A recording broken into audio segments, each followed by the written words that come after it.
WayV are finally coming back, but it seems like WinWin is not going to be part of the promotions. On May 10th, SM Entertainment released a statement in which they explained that he's currently busy filming a drama in China, which is why he won't be taking part in the comeback schedules in June. The company apologized to the fans and hoped that they would show support to the group. Fans were, of course, sad that he wouldn't be joining his fellow members on stage, but since he had wanted to pursue a career in acting for a while, they were glad he got the chance to do so. Turns out, though, that SM was entirely to blame for the conflicting schedules. After SM's announcement, WinWin shared his perspective through a statement of his own. He mentioned that he was informed by the team at the end of last year about preparing a new album in May. However, since he was involved in shooting the drama from January to April this year, he would still be able to participate in the promotions. Unexpectedly, the plan for the album production was moved up to the end of March, and during this time, he was busy on set shooting every day. Due to this, he couldn't adjust his schedule to participate in group activities, so he discussed various alternatives with the team to participate in the new album, but unfortunately couldn't join the comeback. He apologized to the fans who had been eagerly awaiting WayV's comeback and expressed his support for the group, wishing them success. Fans were glad that he spoke up, especially knowing that people would accuse him of all sorts of things like not caring about the group and prioritizing his solo activities. They were also angry with SM for telling WinWin to clear his schedule, and when he did, they moved the comeback and made it sound like it was his decision not to promote with the group. A fan was also mad at SM's handling of the situation, commenting, "The fact the SM was acting all professional with the early notification and pretending like they had done their best to include WinWin, but it just couldn't work. It's sad that he had to clear everything up instead of the company giving us the actual reason why he was missing from the comeback schedules, but at this point, we're no longer surprised. The Black Label's new girl group lineup has experienced some changes and people are shocked. If you have been out of the loop, the company's upcoming girl group is getting a ton of buzz, mainly because people are talking about potential members like famous dancer Bailey Sok, Ella Gross, and especially Annie Moon. Annie Moon is the heir to the Shinsegae group, one of Korea's biggest conglomerates, so the fact that she was thinking of pursuing a career as an idol made headlines. However, it seems like she has changed her mind because Export News reported on May 10th that Annie didn't make it into the group. The media outlet didn't report on the reason why, but that didn't mean that people didn't make up their own theories. Some online users speculated that Annie might have initially found the idea of being an idol exciting, but once she started training, she may have realized the challenges weren't worth it.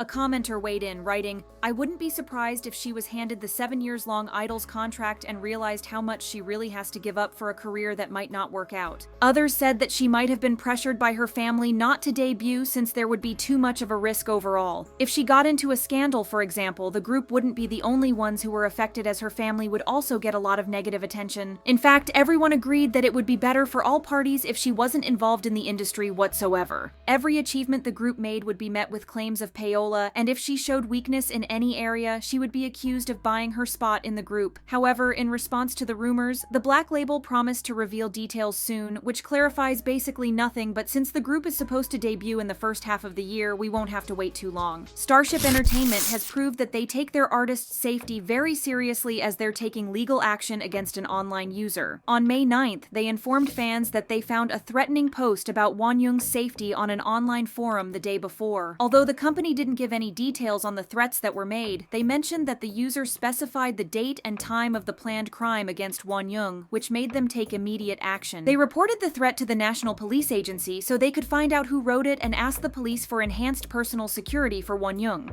Starship mentioned they are strengthening their private security team and monitoring their idols' routines so that no one can harm them. Additionally, the company plans to take strict legal action against the post's author once their identity is revealed, so they have done their part in all of this. Let's just hope that Wonyoung is doing okay, because we can't even imagine how she must be feeling at the moment. Now let's move on to some new updates on the whole Hee Jin versus HYBE case. On May 10th, Adore made some pretty serious accusations, claiming that HYBE had harassed a female employee by following her home and repeatedly asking for her notebook and personal phone. According to Adore, the company's auditing team had started investigating Adore's style director the day before. However, it seems like they didn't take rejection kindly, because after following her home, they even started making threats and telling her that they would go to the police if she didn't cooperate. To make their claims even more threatening, the HYBE auditing team had said that they would be pressing charges against the employee because they had apparently found proof of embezzlement. In their statement, Adore went on to say that HYBE acted unreasonably and did unacceptable actions. The company also boldly stated that HYBE didn't know what they were doing because the evidence of embezzlement they mentioned didn't actually exist in the first place. As to why they're revealing this incident, Adore mentioned that they're worried that HYBE might use it for media play in the future. They They said, "The female employee is currently suffering from anxiety and has revealed that her mental health is suffering. She was hounded by HYBE for 5 hours to give consent about revealing her private information." Adore added that they were looking to take legal action and sue HYBE. The employee herself talked about the whole issue, recalling how she received a call from the HYBE's audit team regarding a possible crime discovered during the internal audit. She requested to postpone showing her transactions due to work commitments, but they insisted on proceeding, threatening to file a complaint against her without hearing her side of the story.